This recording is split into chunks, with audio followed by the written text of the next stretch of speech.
తెలంగాణ ప్రజలకు నమస్కారం. ఇవాళ మేమందరం కూడా సిర్పూరు నియోజకవర్గంలోని అందెల్లి పెద్దవాగు బ్రిడ్జ్ దగ్గర ఉన్నాం. అటువైపు కాగజ్ నగర్, ఇటువైపు దయగాం మరియు పెంచకల్పేట మండలాలు ఉంటాయి. ఈ కాగజ్ నగర్ పట్టణాన్ని ఈ దయగాము పెంచకల్పేట మండలాలకు కలిపే ఏకైక బ్రిడ్జ్ ఈ అందెల్లి బ్రిడ్జ్. ఈ కింద ఉన్నది పెద్దవాగు. ఈ పెద్దవాగు ప్రాణహిత నదికి ఉపనది. ఈ పెద్దవాగు మీద ఈ బ్రిడ్జ్ లేదని తరతరాలుగా ఈ ప్రాంత ప్రజలు ఎన్నో కష్టాలు పడుతుంటే మరి 2001లో ప్రపంచ బ్యాంకు నిధులతోని అప్పుడున్న ఎమ్మెల్యే శ్రీమతి పాల్వాయి రాజ్యలక్ష్మి గారు ఈ బ్రిడ్జికి శంకుస్థాపన చేసిండ్రు. అప్పటి నుంచి ఇప్పటి వరకు ఈ బ్రిడ్జికి మోక్షం లేదు.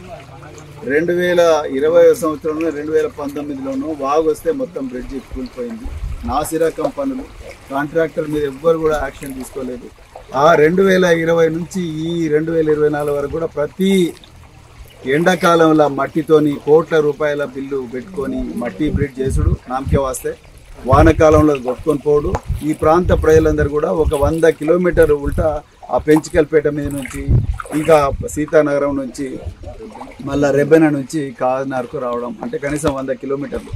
చాలా సమస్య ఏంటంటే ఇక్కడ ఈ అందెల్లి గ్రామ ప్రజలందరూ కూడా ఇక్కడ మరి భూములు చేసుకుంటున్నారు, పొలాలు చేసుకుంటున్నారు. వాళ్ళు ఇప్పుడు మందు బస్తాలు తీసుకొని పోవాలి, అదేవిధంగా ఇత్తనాలు తీసుకొని పోవాలి, ఇంకా రకరకాల సమస్యలు. పిల్లలేమో వానకాలం కాబట్టి పిల్లలు బడికి పోవాలి, పిల్లలు బడికి పోలేని పరిస్థితి. ఇంతకుముందు చాలామంది ఇక్కడ ప్రాంత ప్రజలు చెప్పిండ్రు కరోనా టైంలో వాళ్ళ జీవితాలు నాశనం అయినాయి. ఇప్పుడు మళ్ళీ ఈ బ్రిడ్జి లేనందువల్ల కూడా ఇది నాశనం అయింది.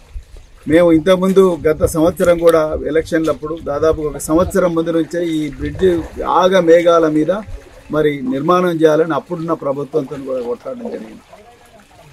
కానీ ఇక్కడ దురదృష్టకరమైన విషయం ఏంటంటే ఈ ప్రాంతంలో ఎమ్మెల్యే గెలిచిన డాక్టర్ పాల్వాయి హరీష్ బాబు గారు వారు 6-7 నెలలు అయింది ఇప్పుడు వారు ఎమ్మెల్యేగా గెలిచి. మరి ఆయన కూడా ఈ వాగులకు వచ్చి మరి పడవ మీద నడిచిండు. ఆ పడవ మీద మరి పోయి రోజు మాకు బ్రిడ్జ్ లేదని ఆ రోజు పోరాటం చేసిన హరీష్ బాబు గారు మరి ఇవాళ ఎందుకు 6 నెలల నుంచి ఇక్కడ బ్రిడ్జి కూలిపోతుంది అంటే ఆ వాగు వస్తే ఎట్లయినా మట్టి బ్రిడ్జి పోతుందని తెలుసు. ఈ ప్రాంత ప్రజలకు అసౌకర్యం అవుతుందని తెలుసు. అందెల్లి తర్వాత ఈ బట్పల్లి రైతులు ఎవరైతున్నారో రైతులు ఇటువైపు పోయేటోళ్ళు అటువైపు పోలేరని తెలుసు. కచ్చులాలు కూడా పోలేవని తెలుసు, మందు బస్తాలు పోలేవని తెలుసు. పిల్లలు ఇటువైపు నుంచి కాకినాడకు వచ్చే వాళ్ళు రాలేరని తెలుసు. మరి కూరగాయల వ్యాపారులు కానీ రైతులు కానీ ఇటువైపు రాలేరని కూడా తెలుసు. మరి 6 నెలల నుంచి ఏం చేసిండు ఎమ్మెల్యే గారు? ఎందుకు హైదరాబాద్లో ఇక్కడ వచ్చి నిరాహార దీక్షలు చేస్తే ఏమవుతుంది ఎమ్మెల్యే గారు? ఒకసారి ఆలోచించండి మీరు.